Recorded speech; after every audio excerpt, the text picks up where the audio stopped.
à des facteurs culturels. Les aînés immigrants dus à des facteurs culturels ont de la difficulté à s'adapter dans les résidences telles quelles. On ne dit pas c'est la ghettoisation, mais à l'intérieur des résidences où il y a aînés immigrants et aînés de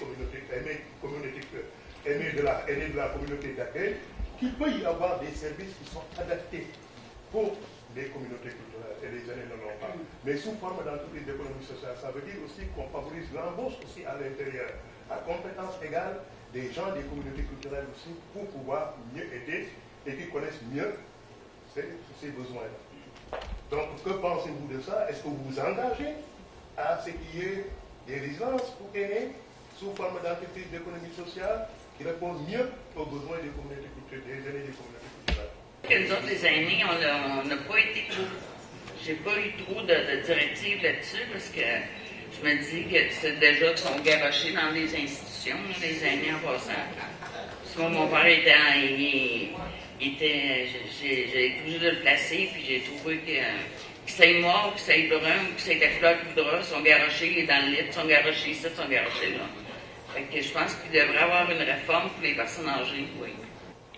C'est sûr que de toute façon, à Québec solidaire, on préconise dans ce qu'on appelle notre plan vert, qui est un plan global pour le développement du Québec. C'est sûr que l'économie sociale est au cœur de ce développement. Alors, c'est clair que de tels projets répondent à ce qu'on considère comme étant une économie axée vers le 21e siècle, une économie qui répond aux besoins. Donc, que le système soit mis en place pour le besoin des gens et non le contraire, que les gens travaillent pour le profit de l'économie. Alors, c'est clair que ce type de projet sera le bienvenu parce que non seulement il donne de l'emploi, mais en même temps, il permet de donner des services qui vont répondre aux besoins des gens qui les demandent. Donc, oui, effectivement, je ne vois aucune raison pour lesquelles un tel projet ne pourrait pas voir le jour sous un gouvernement Québec solidaire. Oui. Moi, ce que je voudrais vous dire à la communauté ici, c'est qu'aux élections, vous allez avoir 3 chefs. Puis ce qui différencie M. Legault des 2 autres, finalement, il y a 5 chefs, là, mais les 3 chefs qui sont, disons, en 20% et plus, là, M. Legault, c'est le seul des 3 chefs qui a déjà fondé une entreprise, qui a déjà signé une paye à un employé. Les 2 autres chefs, c'est généralement, au Québec, on a tendance à mettre du monde au pouvoir qui sont soit des avocats ou des gens qui ont étudié en sciences politiques. Ça doit faire 30 ans ou 40 ans au Québec qu'on n'a pas eu la chance de mettre un entrepreneur à la tête du gouvernement. Puis on est le peuple le plus taxé en Amérique du Nord. Puis je pense que c'est le seul homme qui va être capable de nous en donner plus pour notre argent au Québec. Et ça inclut toutes les communautés et tous les Québécois. Il y a des problèmes d'intégration en résidence aussi pour les aînés homosexuels ou les aînés qui ont des particularités quelconques. Il y a des problèmes d'intégration. Donc, je pense que c'est important. Il va falloir repenser un petit peu les résidences pour que ça soit plus inclusif, là.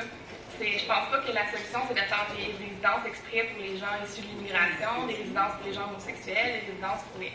Je pense pas que c'est comme ça nécessairement qu'on va régler le problème. Je pense qu'il va falloir travailler à ce que ça soit plus intéressant pour les gens issus de l'immigration d'aller vivre dans une résidence, qu'il y ait des choses qui leur ressemblent, des activités, des programmes. La nourriture, probablement aussi. La nourriture, oui.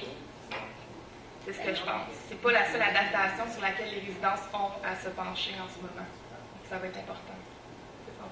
Je suis tout à fait d'accord. Pour ce qui est des aînés aussi, dans le projet de construction d'un nouveau pays, il faut aussi rédiger une constitution pour ce pays-là. Et on veut inclure, nous, dans cette constitution-là, des valeurs fondamentales pour les Québécois.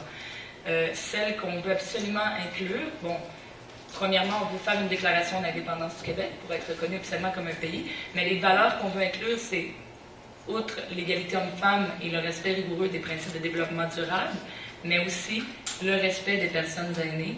Donc, ça fait partie déjà de notre plateforme. C'est une valeur tellement importante pour nous, le respect intergénérationnel, qu'on veut l'inscrire dans notre texte fondateur, le texte qui va même poser les bases de notre nouveau pays.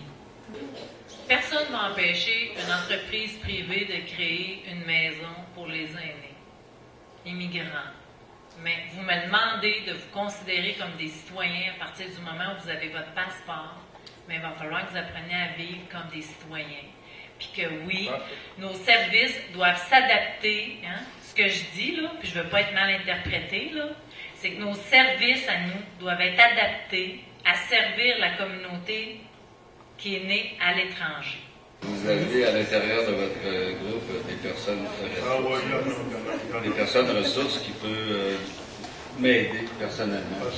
J'ai pas la prétention de dire que je connais tout et je connais les problèmes que peuvent rencontrer les personnes âgées dans des résidences de personnes âgées, d'aînés. J'ai pas cette prétention-là. Il faudrait que je sache, mais l'idée est acceptable. Mais je veux dire, je ne connais pas quand même l'ensemble des conditions, les choses, les éléments qui font que c'est difficile. Et donc, pour dire que je dis c'est acceptable comme idée, et puis c'est d'en discuter, puis voir faire le tour de tout ça. Il y a des problèmes à régler aussi à l'intérieur des coopératives et d'autres immeubles, parce que il y a le fédéral, les renouvellements des hypothèques et tout ça, là, il y a des problématiques à l'intérieur de ça. Mais les coopératives, ce serait aussi une bonne façon, en plus des logements sociaux. Mais il y a de l'argent qui traîne au fédéral. Il y a vraiment la Société d'hypothèque et de logement avec les assurances sur les prêts, tout ça. Là, je ne pourrais pas vous donner le montant exact à ce moment-ci, mais quand j'ai quitté Ottawa, c'était à peu près 8 milliards de dollars qu'il y avait à la Société centrale d'hypothèque et de logement. Et puis, c'est à partir de ça qu'on demandait de construire des logements sociaux pour quasiment 1 milliard par année pour pouvoir récupérer sur ce qu'on n'a pas fait depuis des années. Et puis, évidemment, le gouvernement fédéral ne voulait pas.